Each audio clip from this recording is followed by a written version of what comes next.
D'accord. Et, et donc du coup, tu m'as parlé de photographie, tu m'as parlé de photos de famille, tu m'as parlé d'émotions, que c'était Oui, ton fil conducteur. oui. Hem, la base parce que si j'ai bien compris, pour l'instant, tu es à l'intellectualisation, mais pour l'instant, tu pas de visite, tu pas de logo, pour l'instant, tu rien de Pour palpable. l'instant, j'ai rien de palpable, mis à part, voilà, la seule vitrine que j'ai entre guillemets, ça va être mon Instagram et mon Flickr. D'accord, Donc, d'accord, c'est tout. OK. Eh ben, c'est très bien. Oui, que ça, on peut faire peau neuve, du coup. C'est très bien parce que de toute façon, si que ce soit pour une identité branding au sens large, hein, je parle, hein, pour tout support de communication en fait, même si tu me parlais de créer un site ou autre chose, hem, il faut qu'on construise, notre stratégie, notre réflexion sur une base solide, en fait. C'est pas, voilà, moi tu vas me parler d'un projet et tout, je vais pas te dire: «OK, bon, bah, on va mettre cette couleur, ces formes, ce truc». Non, il y a Ouais, une analyse avant, parce qu'on veut faire quelque chose d'efficace. ouais, On veut justement avoir un minimum de contrôle sur ce branding, tout à même un fait. maximum de contrôle sur ce branding. Ben, je Voilà, veux que ça pour corresponde à mon univers, totalement. Oui, je veux pas envoyer un correspondre message à ton contradictoire, en univers. fait. Non, c'est ça. Donc, les bases fondamentales, la toute première base, c'est pourquoi est-ce que tu fais ce que tu fais? Je note. Pourquoi? Pourquoi est-ce que tu fais ce que tu fais? Parce que ça me fait vibrer, parce que je suis amoureuse de ce que je fais, que ça me donne quelque chose d'inestimable, que ça me permet des rencontres, des... Enfin, moi, je suis amoureuse de la vie et je suis une très grande sensible, donc je pleure devant des pubs, même des pubs qui sont à l'abribus, tu sais, qui sont figées. Donc, les émotions, en fait. OK, OK, super, mais ça, tu peux le ressentir, même en tant qu'amateur. Donc pourquoi tu as voulu te professionnaliser? Parce que finalement, j'ai envie de le vivre avec le plus de personnes possible et de rendre le monde de Marlène accessible à tous. Qu'on puisse tous faire partie du monde de Marlène, parce que finalement, ça s'appelle le monde de Marlène. Il y a une petite anecdote derrière tout ça, mais le monde de Marlène, en fait, finalement, c'est le monde de tous. C'est notre monde à nous.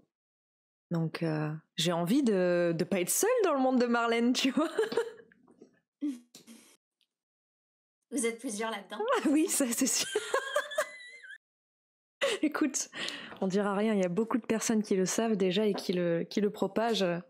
Faudrait pas que ça transpire sur mon branding quand même. Oh, ça peut. Comme ça, les autres personnes qui sont pas tout seules non plus dans leur tête, ils se reconnaîtront. C'est ça? OK, donc déjà, alors dans ton pourquoi, ce que je note, c'est que, au-delà du fait que ça te passionne et que ça te fait vibrer, tu as une envie de partage, en Oui, fait. oui. De partage. Mais alors tu veux partager ce que tu fais, mais tu le fais pour toi?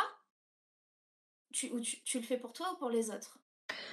Les deux vraiment Les parce 2. que quand je fais une photo, déjà j'ai ce que je ressens et en fait en vrai, voilà, tu me fais creuser, c'est très bien. Ce que je ressens de fort dans la pratique photographique, c'est quand je vois quelqu'un regarder ma photo et que j'arrive à reproduire l'émotion que cette personne en fait ressent, l'émotion que j'ai sentie au moment où je l'ai prise la photo. Tu vois? Finalement, je- c'est- ça m'est important la photo quand elle est regardée. C'est ça. Et c'est rigolo quand j'envoie des photos aux gens. Souvent, je veux être en Skype avec eux pour voir leur réaction pendant qu'ils découvrent la photo. Parce que c'est ça qui me fait plaisir plus que oh merci tes photos sont belles. C'est voilà. Moi j'aime voir leur tête quand ils les découvrent et voir que ah ouais ils ont ressenti ce que j'ai senti au moment où j'ai appuyé sur le bouton. Voilà c'est ça. Donc, s est-ce que ça veut dire que à travers ta photo, tu veux, créer une connexion avec les gens? Leur faire ressentir ce que toi t'as ressenti? Ça veut dire quoi? Ça veut dire que tu veux unifier les gens? Finalement, est-ce que ce serait pas une façon de transmettre ma sensibilité et Je pense que les gens, moi j'ai un profond mal-être dans cette société et je suis toujours passée pour une extraterrestre d'être trop... En fait, la sensible, c'était même une insulte pour moi quand j'étais à l'école. Les gens me disaient « Ah, la sensible !» Et finalement, j'ai l'impression que j'ouvre une porte chez eux à ce moment-là. Je vais pas dire que je les rends vulnérables, c'est pas ça que je veux dire. Oui, ce serait une connexion, ce serait un lien, arriver à faire tomber leurs barrières et à leur carapace et à vivre un moment vrai avec eux, peut-être qu'il y a de ça, ouais, finalement. Alors, je pense que ça mérite un brainstorming, hein. Ouais. De toute façon, alors je t'explique où je veux en venir, parce Ouais. qu'effectivement, je te fais creuser ton pourquoi, parce que quand on se lance, on a tous une idée pourquoi, Ouais. tu vois, Mais elle et est pas bien définie. et très souvent, bah, c'est pas systématique, mais il faut admettre que c'est extrêmement fréquent. En tout cas, moi, c'est ce que je vois avec mes clients. Très souvent, on pense que notre pourquoi, voilà, on le sait et tout, mais en fait, on l'a pas du tout creusé. Et en fait, on est à mille lieues de savoir à quel point notre pourquoi il est grand, Ouais. tu vois. Et en ayant un pourquoi fort, un pourquoi que tu as vraiment approfondi et qui est basé sur une motivation intrinsèque, Mhm. c'est-à-dire quelque chose qui te motive à l'intérieur de toi et non pas des motivations ce qu'on appelle extrinsèques, donc extérieures comme l'argent, la valorisation sociale, la célébrité. Bon, c'est ok de ressentir ces genres de choses, mais ce que je veux dire, c'est que ce C'est ne pas sont pas des durable. sources de motivation durable. Voilà, c'est Mhm. ça. Donc, pour ancrer ta motivation dans le temps, parce que là, c'est génial, hein, tu démarres et tout, t'es super au taquet, t'es super motivé. Mais moi, ce que je veux, c'est que dans un an, tu sois encore autant motivé. Dans 2 ans, tu seras encore autant motivé, tu vois. Oui. Ça, c'est super important. Et, et c'est quoi le rapport avec ton branding? C'est qu'en fait, ton pourquoi, c'est ta grande vision, si tu veux. Mhm. C'est le point de départ d'une cohérence qui va se faire en fait à chaque étape. C'est-à-dire que euh, de ton pourquoi va en découler ton identité, tes valeurs, le ton avec lequel tu vas t'adresser aux gens, le type de personne à qui tu vas t'adresser.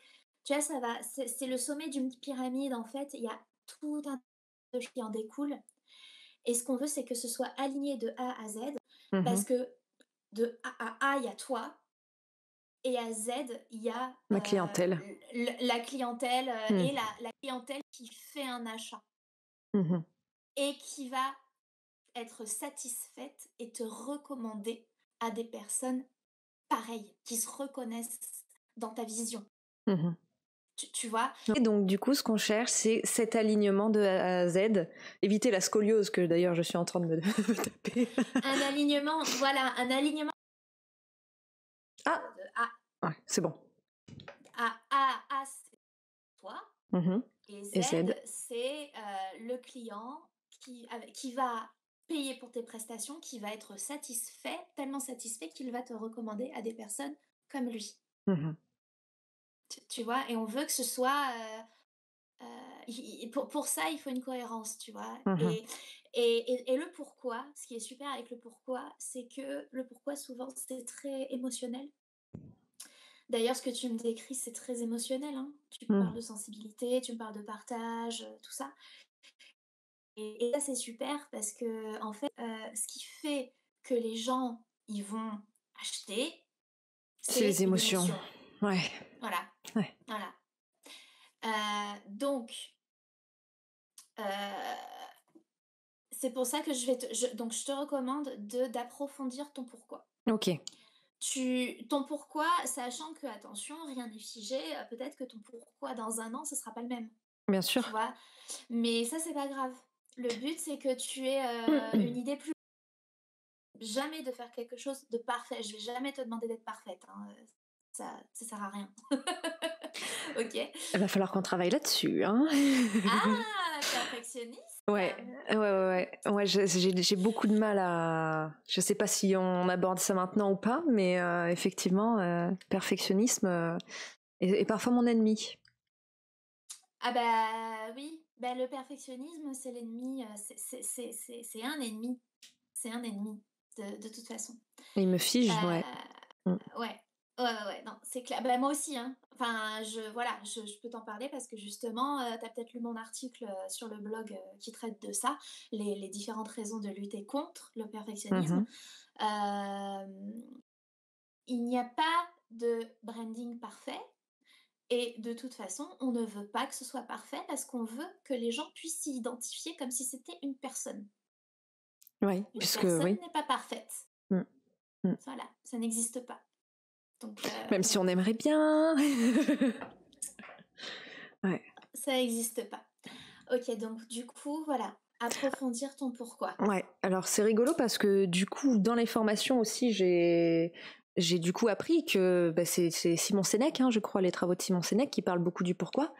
Et je l'avais travaillé un petit peu, mais finalement, tu vois, tu m'as fait creuser et tu m'as fait me rappeler de ce truc qui m'a rendu addict à la photo et que, en fait, qui était un vieux souvenir et que je cherche à chaque fois finalement et que j'avais pas identifié. Donc c'est vraiment rigolo.